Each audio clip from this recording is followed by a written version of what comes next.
Good morning, BYW students. Mr. O'Sullivan. Today we're going to be looking at lesson 4-2, adding and subtracting polynomial expressions. This is an edPuzzle lesson. You also have a Delta Math assignment for this. And just to give you a reminder, tomorrow you will be assigned your Christmas break assignment. So today's learning target is I can use addition and subtraction to simplify a polynomial expression. So the first thing we're going to look at today is adding polynomial expressions. And our procedure is relatively straightforward. Add the coefficients of the like terms. Ooh, let's make that a little thicker. Add the coefficients of the like terms, and then put your answer in standard form. If you remember, standard form is when your highest exponent comes first. So what we're going to be doing right now is we're going to look at two different methods. We're going to do the horizontal method and the vertical method. So here's how I approach. When doing the horizontal method, I rewrite both expressions, but I drop the parentheses. This only is for addition. So I have 6x squared plus 5x plus 3 plus 2x squared minus 4x plus 7. And now I have to ask myself what my like terms are. Well, if I look, a 6x squared can be combined with a 2x squared. So 6 plus 2 is 8. So I get an 8x squared. Now I'm going to use red as my highlighter. I can combine a 5x with a minus 4x. And 5 minus 4 is 1, so that's a positive 1x. And then last but not least, I can do 3 plus 7, which gives me 10. And that's my final answer. And that's all you have to do. Now let's look at how the vertical method works. The vertical method approach works just like the horizontal method approach works. The only difference is you need to make sure your like terms are stacked on top of each other. Here's the issue. 99.9% of the time, the questions are going to be given to you in this form. I was being generous and gave it to you. So the vertical method works in the way that you just line them up and you add. So I have 6 plus 2, which is 8x squared. 5 plus a negative 4 is a 1, so I have plus 1x. And then I have 3 plus 7, which is 10. And if you look, you get the exact same answer each time. I get 8x squared plus 1x plus 10. In this video, I'm going to just be using the horizontal method because that's the method I use for subtraction. If you want to use the vertical method, you may go ahead. I'm not going to penalize you or anything, but just know that horizontal is my preferred method. So exercise number 1, add the following polynomials. So in this instance, remember, we just drop our parentheses and rewrite everything. So I have negative 4k to the 4th plus 14 plus 3k squared. So you don't want to write plus minus. What I would do is I would just write minus 3k to the 4th, then minus 14k squared, and then minus 8. Now I'm going to highlight my like terms so I can combine with my negative 4k to the 4th, my negative 3k to the 4th, because they are like terms. Negative 4 minus 3 is negative 7. So I have negative 7k to the 4th. Now I have to identify another pair of like terms. Let's see if I can combine anything with my 14.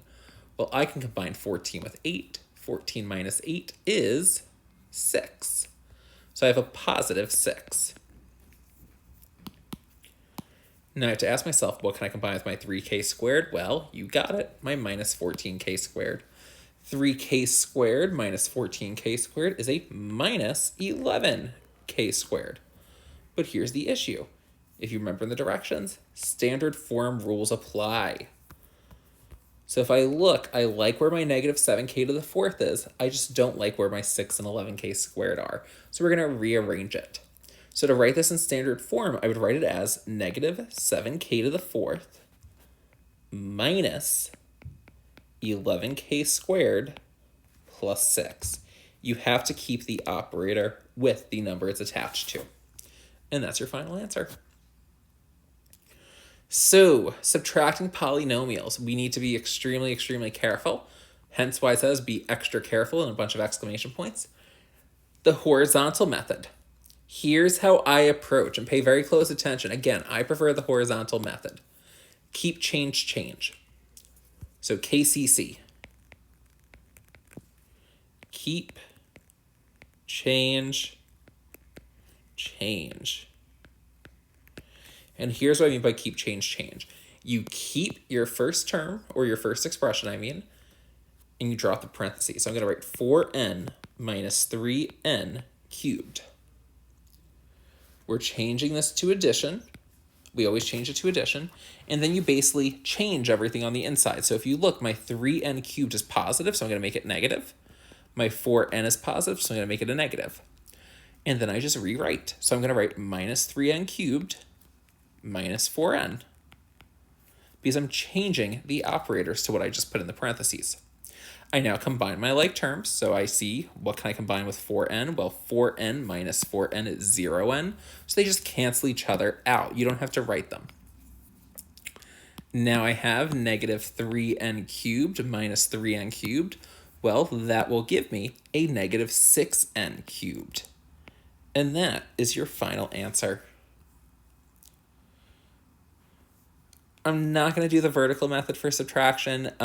You can do it. It's the exact same way as the vertical method for addition. It's just you need to make sure your like terms are lined up.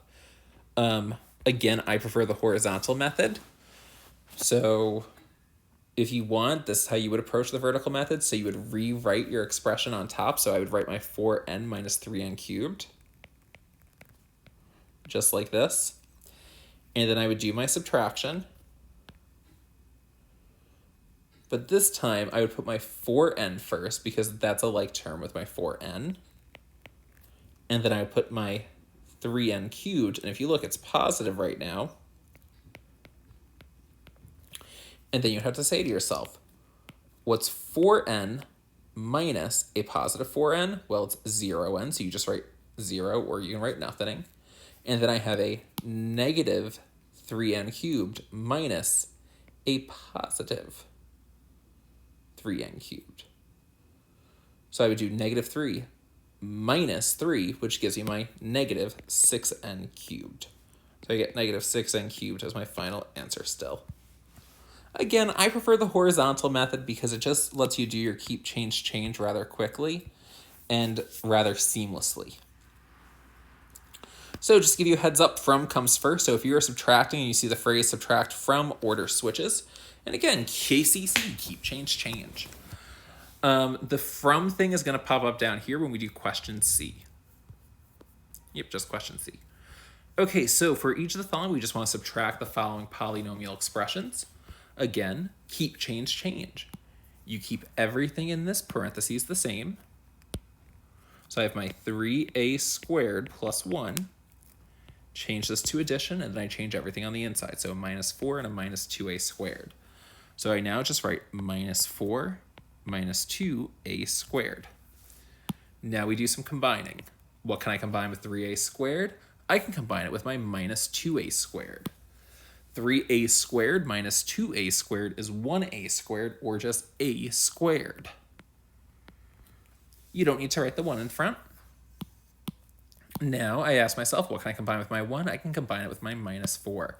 1 minus 4, minus 3. That's your final answer. Now let's go on to our next example. I have 5a plus 4. Again, keep, change, change. So I keep my 5a plus 4. Change my subtraction to addition. And then I make my 5a minus and my 3 minus. Combine those like terms. What can I combine with 5a? I can combine it with my minus 5a. 5a minus 5a is 0a, so I just cross them out because they cancel each other out. Now I ask myself, what can I combine with my 4? Well, I can combine it with my minus 3. 4 minus 3 is 1. 1 is your final answer for this question.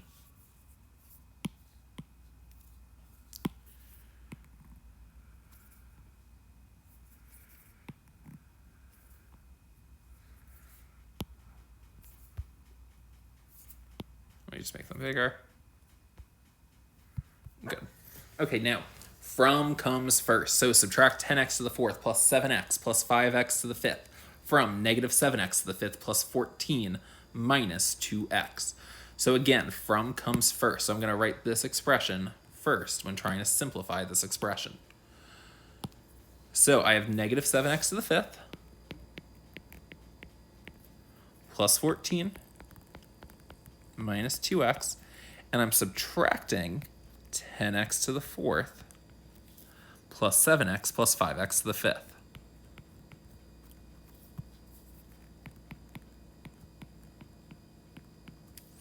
So again, keep, change, change. So I keep my first expression the exact same.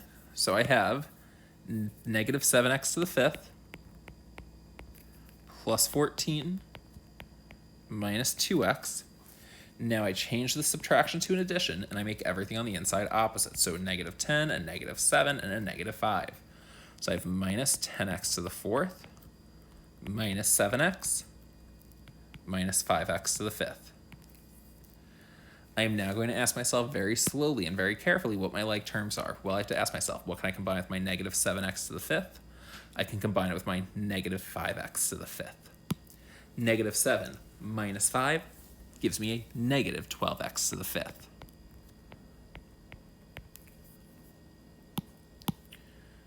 Now, what I do is I just go down the line. What can I combine with my 14? I can combine it with nothing. So I'm just going to rewrite my plus 14.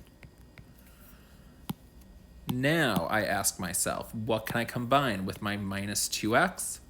Ooh, I can combine it with my minus 7x. A negative 2 and a negative 7 will give me a negative 9. So I have negative 9x. And then I have no other terms, so I can't combine my negative 10x to the fourth with anything, so I just rewrite negative 10x to the fourth. If you write your answer like this, I will be docking a point because it is not in standard form. Remember, standard form goes highest exponent to the lowest exponent. So I like where my negative 12x to the fifth is, so I'm going to rewrite it. I don't like where 14 is. I don't like where 9x is. And I don't like where my negative 10x to the fourth is. So I'm going to put my negative 10x to the fourth next because that's the next highest exponent. And what I do is I basically cross them out after I rewrite them. And now I have to ask myself, what comes next? An x or 14? My negative 9x comes first. So I have my minus 9x, and then I have plus 14. And that's your final answer.